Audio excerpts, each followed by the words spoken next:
Hi everybody, my name is Lisa. Welcome back to my channel. Around here we create our dream wardrobes and I'm taking you along for the ride as I create my own. I also sell my sewing patterns on Etsy. We are going to delve right back into my holiday season sewing pattern extravaganza that I started last week with the Sally dress. That series basically revolves around me releasing a new sewing pattern every Sunday in the run up to Christmas, which means we have about 4 more left. I started the series last week with the Sally dress and I am over the moon with how many of you instantly love that design. I think it's because it's a super simple minimalist design that just works with so many different types of body types but also fabrics, and it's a fast make.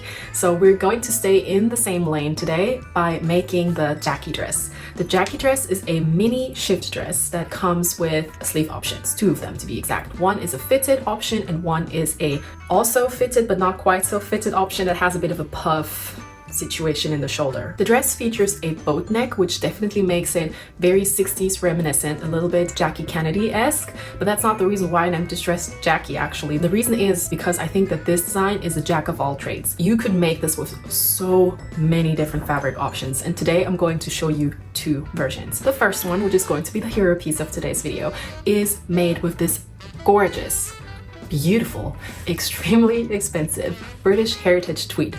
Is what I think the person in the shop called it. I don't quite remember. If you know what this is, do let me know. But it is 100% wool. It features this amazing pastel tartan that I'm just obsessed with. I saw this in the shop and I was like, I have to have this. I was only able to afford 1.5 meters, which is also what they had left. So this is the perfect material for the Jackie dress. Unfortunately, it is quite scratchy due to the nature of it being 100% wool. So I'm going to line that dress today to make it soft and snuggly and comfortable. I'm very excited about this one because I do know that I will wear this for a Christmas dinner that I have coming up. The second version I'm going to show you today is made from a ribbed knitted jersey material, and I'm going to show you one of the 2 sleeve options with that version. What I'm also very excited about is that I will be styling my hero garments today with shoes from Vivaia. They make chic, eco-friendly, sustainable shoes that are also focused on comfort, which is right up my alley. What really struck me when Vivaia first reached out to me was that they are so sustainability focused. All of their shoes are made from recycled materials made in a 3D production process. You can expect your average Vivaia shoe to feature at least 6 recycled plastic bottles, which is just so cool. I have extremely sensitive feet. When I say extremely sensitive, quadruple that. Basically, it doesn't matter what kind of shoe I wear. It could be a sneaker, it could be a boot, it could be a flat or heels. I get blisters. You can't imagine my excitement when I first put on the shoes and they were just the most buttery, soft, comfortable insoles that you could possibly imagine. Vivaia was kind enough to send me 3 pairs of shoes of my choice. The first shoe that I am probably the most excited about, just because of the fact that we're in the winter season now and that's the kind of shoe that I need at the moment, is the Madeline Pro Overknee wool shoe. It's basically like a sock. It's like a stocking, but with soles. It's the most comfortable boot I've ever owned. The second shoe I'm also very excited about because that's just such a signature style for me. It's the Regina ankle boot in this beautiful camel color. Talk about jack of all trades. That kind of shoe is it. I just wear that type of shoe basically everywhere with everything. You can wear this with mini skirts, dresses, you can wear it with trousers. It's just always gonna look good. They are water repellent, so I don't have to worry about wearing them out in the English weather. They are gonna stand the test of time. Same as for the Madeline Pro, extremely comfortable, buttery insole. Also, I feel like with the shape of the heel, they're extremely like it girl coded as well. You know, that girl, she wears those shoes. Last but not least, I got the Margot Mary Janes. They only come in 3rd because it's not the season to wear them right now, but I'm extremely excited about them because they were made in collaboration with Alexa Chung, everybody's favorite it girl. And of course she would make Mary Janes because those are her favorite type of shoes, I think. And same for me, I love the style of Mary Janes, but like I said, I have extremely sensitive feet. So for me to find comfortable Mary Janes is almost near impossible. Not these ones though, because they have padded insoles. They're like cushioned all the way around, and they do have also a little cushion around the heel, which is just so essential for me. Because they're knitted and so flexible, they're really good travel options as well. So if you go traveling and you need a comfortable flat shoe, you can just fold them up and put them in your suitcase. How practical is that? Also, I've always wanted red flats.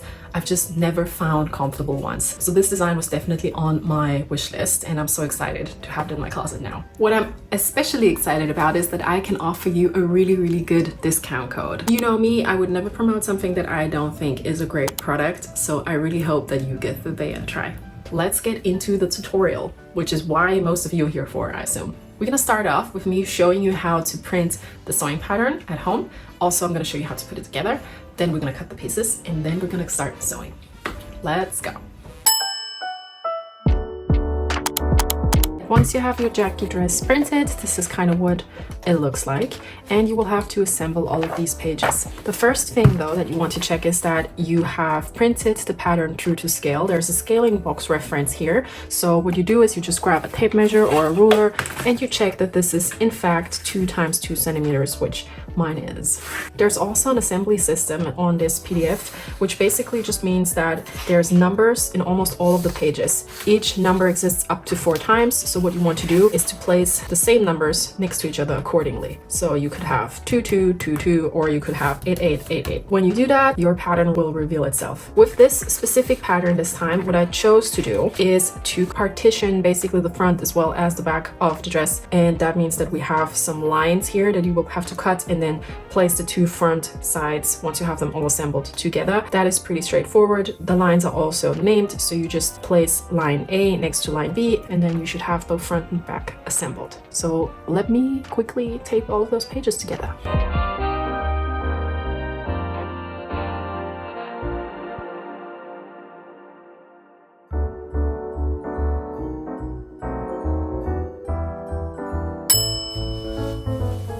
Right, so what I can see is that the most visible stripe that I have is the blue one. So I probably want the blue stripe to be vertical, because if it's horizontal on my body, it's just gonna accentuate width rather than height. And I think I want to accentuate height rather than width. So that is something that I need to keep in mind when cutting. The fabric does not... Oh, I think there might be a right and wrong side. I think that's the right side, just because it's a little less scratchy. It's a little smoother. So that's the other thing that I want to pay attention to. And then I want to make sure that the tartan is really nicely aligned. And regarding placement, we have our front right here. So that will go here. And then the back goes here. That checks out nicely.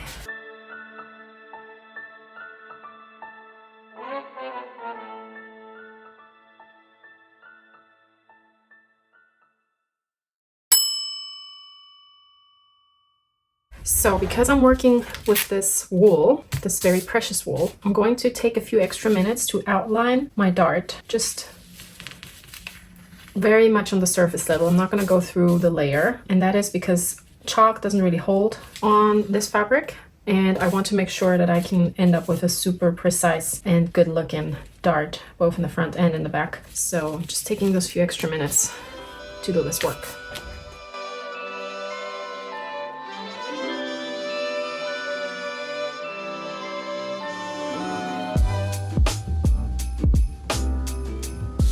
Okay, how gorgeous is this color palette? I am obsessed. Now that I have marked my darts like this with my hand needle, I can start to sew. And I'm gonna do that by starting with the dart in my front of my dress. So I'm just removing these temporary needles that I placed so things don't move around. And now, when I open this, this is my right side, so you can see that the darts are invisible here. And now on this side, which is my left side, I can see where my darts are. And it looks like they're in the same place. So I'm just gonna pin them like I normally would. And if I feel like things are a little bit off, like here, I'm a little bit over this line versus here where I stop exactly at that line, I just place a pin here so I know exactly where I need to sew. And same thing at the bottom of the dart. Okay, now I can sew these darts.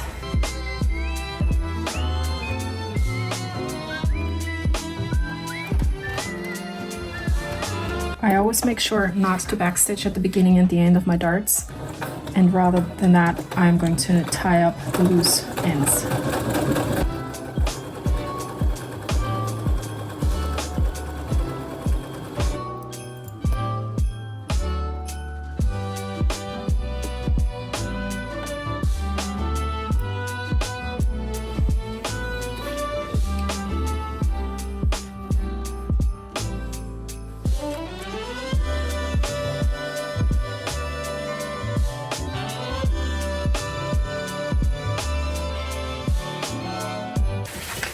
with the back, the first thing I do is that I baste the center back down where the zipper is going to go in. There is a little line here with like 3 dots repeatedly, and where it ends you can consider that your notch point for where you can just close the skirt. So this is where your zip is going to go in, and this is permanently closed. So I'm just basting up until here, and from here I change my stitch length to about 2.5 or 3, and then I close this section for good. And I'm closing this with a basting stitch because it helps me with the pressing of the center back to create a permanent crease, so I know where the zipper is going to go in later. And then I'm just gonna sew in my darts in the back as I just did in the front.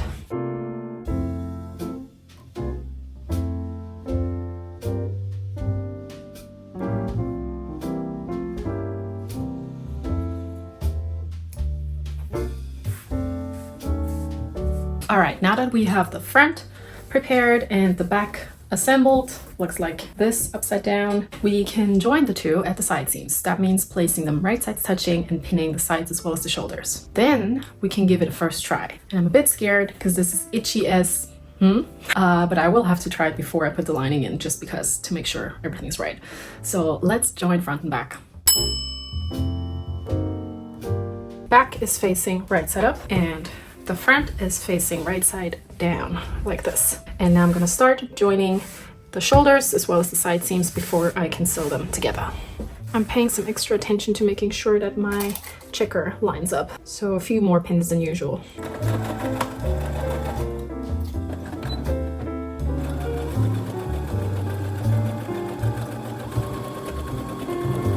Ta-da! Now is the time to try your dress, and if it looks something like this, you're on the right path.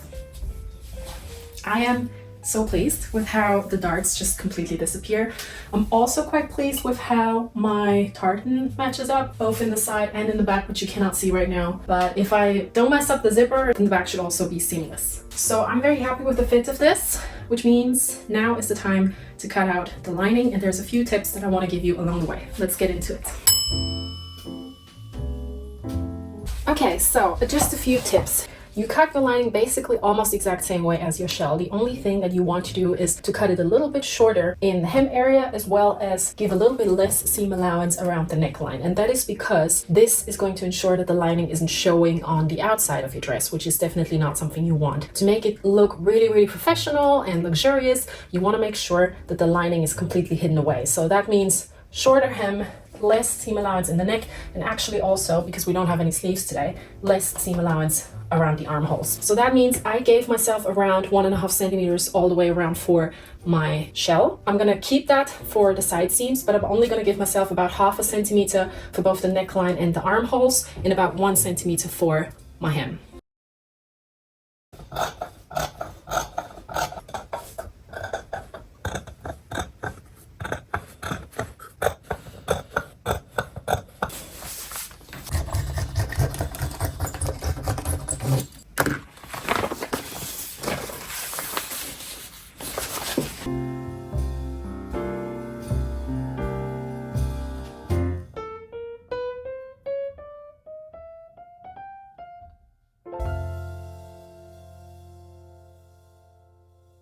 Okay, now we basically have a replica of the dress in lining material, and now it's about joining the shell and the lining together. So let's do that.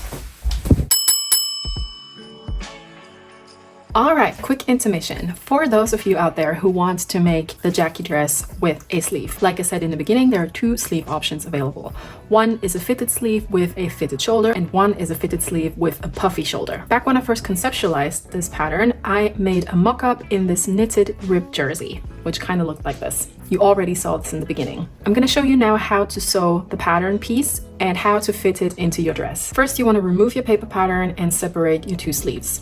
Grab one of them and sew the inseam, which is the seam that leads from your armpit down to your cuff. Maybe you want to go and baste it first and give it a try to see if it's a good size for you, or if you want to make it a little wider or a little more fitted, depending on your taste. Once the inseam is closed and serged, you can now fit the sleeve into the armhole of your Jackie dress. I always like to start with placing the inseam of my sleeve onto the side seam of my dress. Sometimes I even offset the side seam a little bit towards the front, so the inseam of the armhole is offset towards the front of the dress, just because this is where we move our arms to. You can then start to pin the shoulder curve into your armhole curve of your dress. Start to pin it in flat. Once you feel like you can't really go any further, reach into the dress, pull the inside out, and continue pinning from there. If you have a fitted sleeve, you should be able to move any ease around until you have a completely flat seam.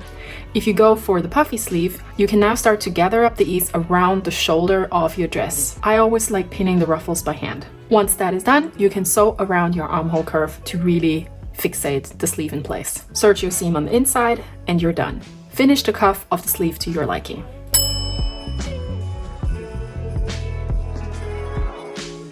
Okay, we do have our shell prepared and we have our lining prepared, and now it's about joining the two together. So you can see that my lining is completely closed up, the center back is closed, the shoulders are closed. So the first thing I need to do is to open the center back and the shoulders for my lining and the shoulders for my shell. And that is just so that we have easier access and an easier time to overturn both our armholes as well as our neckline. Now that the shoulders are opened up again for both the shell and the lining, we have an easier time joining the two together. So what I'm going to do is I have the right side of my dress facing me, lying flat on the table like this. So this way I have very, very good access to my armholes, my neckline, and my back neckline as well. Then I grab my lining and place it right sides touching onto my shell like this. And if you've cut everything nicely, you should now be able to see that the lining is a little bit smaller than the shell, which is exactly what we wanted. So I'm just going to start to pin around my armholes and necklines from here. I always like to start at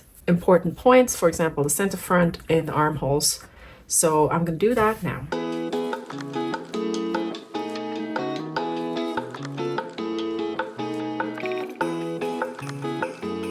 We have our armholes and front neckline now pinned together. I'm gonna do the back neckline a little bit later. First, I'm going to stitch around all of these, leaving my shoulders open. So I'm gonna sew around my armhole, lift my needle, skip that part, sew the front, skip that part, and then do the back armhole, or the other armhole rather. Once all of this is sewn, we can take a few steps to really make it perfect. So one thing you want to do is, because all of these seams are curved, is to snip the seam allowance, but only so that the seam allowance can bend the other way, but you don't want to cut your seams. So you want to be extra careful with this all the way around my curved seams. So once I overturn this, there is no tension building in these areas. Once that is done, we could go and just overturn everything, but we're not quite there yet. What I want to do is to understitch my seam allowance. So I'm separating lining and shell so I can see it from the right side, and then I'm going to go and top stitch on the side of my lining from the right side to make sure that the lining always faces into the dress and doesn't like move out.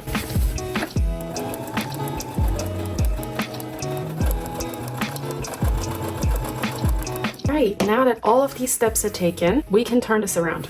But before I do that, I just want to show you how you can nicely see how this is kind of bubbling up on the shell side and it's quite taut on the lining side. And this is exactly going to do what we want to achieve, where the lining doesn't show on the outside. So now, let me reveal to you our lined dress.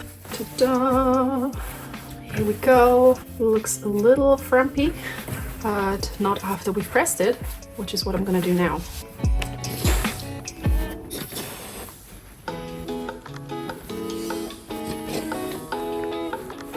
We're almost reaching the final stretch.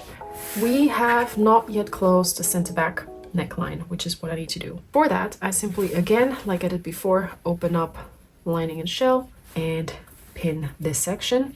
And again, I will leave the shoulder part open. Same procedure as with the front.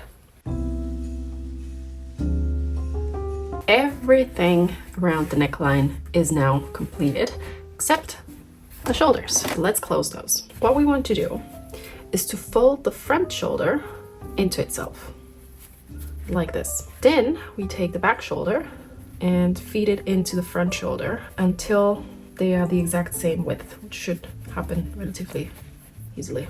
Then we place a few pins, or one should actually do. Same on the other side. folding the front into itself and feeding the back into the front. You then probably want to check that they are positioned the same way, and the easiest way to do that is probably with the back neckline. If the back neckline is the same width on both sides, then you're pretty good. Now, you could obviously top stitch this, but for a completely seamless finish, what I want to do is to hand sew this. With the wool tweed, it should be relatively simple to do this quite invisibly. Okay, shoulders are closed. Let's move on to the zipper in the back. We are going to simply start by placing the zipper right sides touching with one of our sides. And because we do have a crease here from pressing our center back, we can orient ourselves along that crease. So the first step of inserting the zipper is to pin one of the sides down.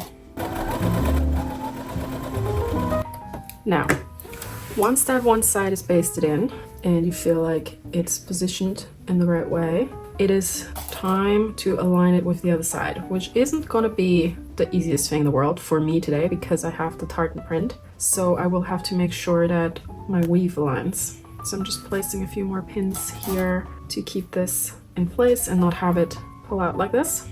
So now when I take this to the other side, it is time to play matchy-matchy. For now, we only focus on the shell fabric. The lining material comes in a little bit later.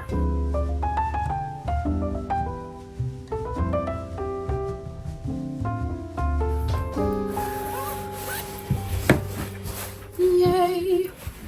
Match this up as well as possible, I think. It's not perfect, but it's almost perfect. Since we've basted this in, we can now close this gap back here. Okay, so the center back is closed and the zipper is basted in.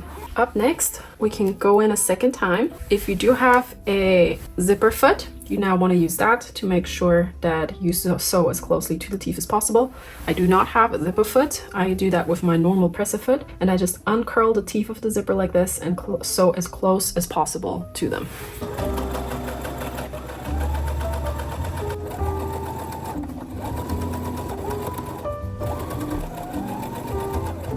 Okay, zipper is sewn in. Now the last thing to do to give it a really nice finish is to overturn everything with the lining. For that, there's a few things we want to do. First of all, I'm going to fold the top of the zipper tape down and fixate it with 1 or 2 small stitches, just so it's out of the way.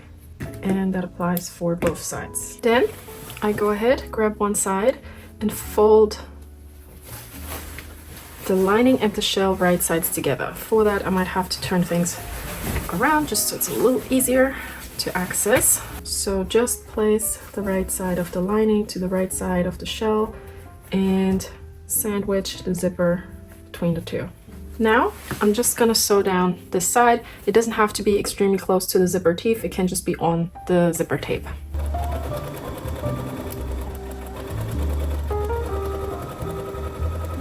Before I turn this around, I'm gonna remove some of the bulk here. And the other thing I will do, that's a little tip from me to you, I do want to keep the wool in place so that the two edges of the two sides of the zipper just meet flush. And sometimes, doesn't matter how closely to the invisible zipper you sew, it's always gonna gape just a tiny little bit and the zipper is gonna show.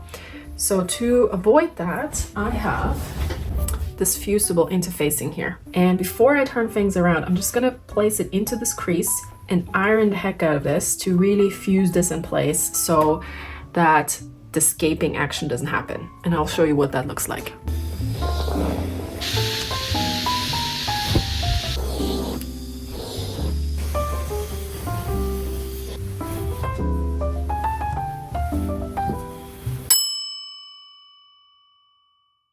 The zipper is in and looks fantastic. I'm very, very pleased about how this turned out.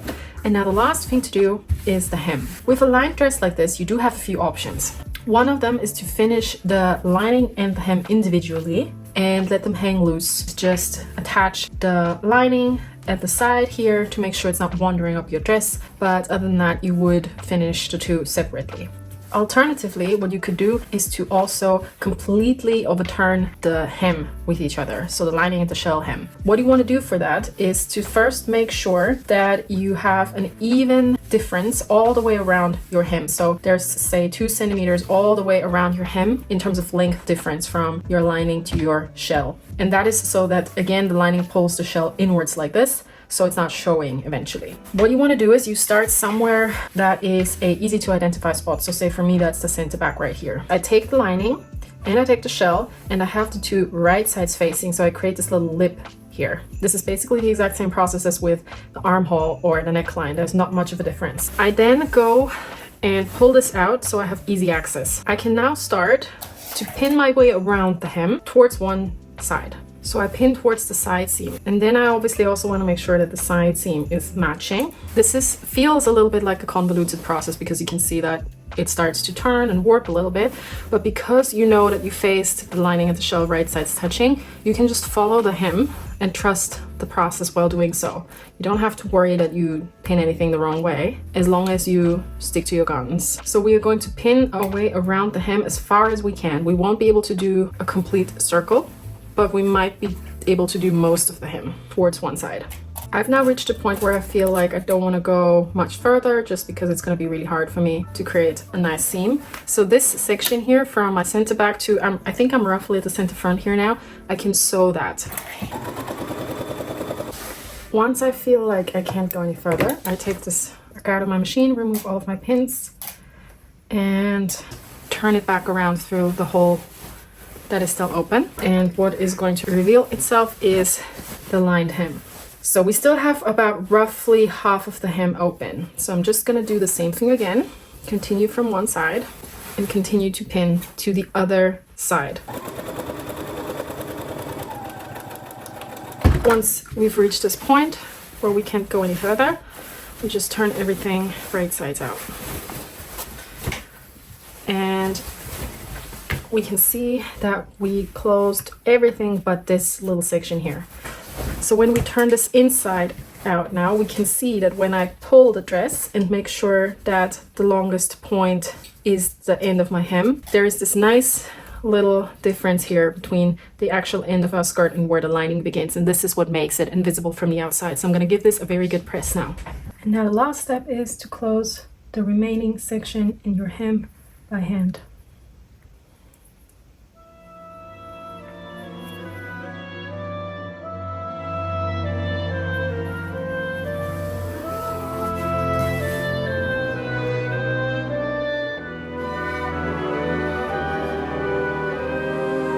I'm not wasting any dreams this Christmas. I've made my wish upon that star. The only dream of which my list consists is to always be wherever you are. This year there will be no praying for the snow to fall. It would not make a difference to me at all. No, I'm not wasting any dreams this Christmas. I've made my wish and it came true.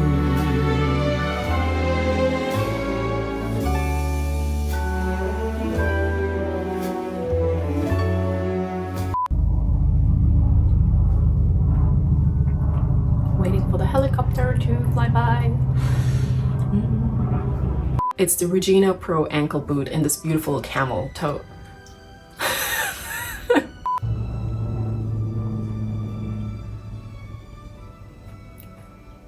We're gonna show off.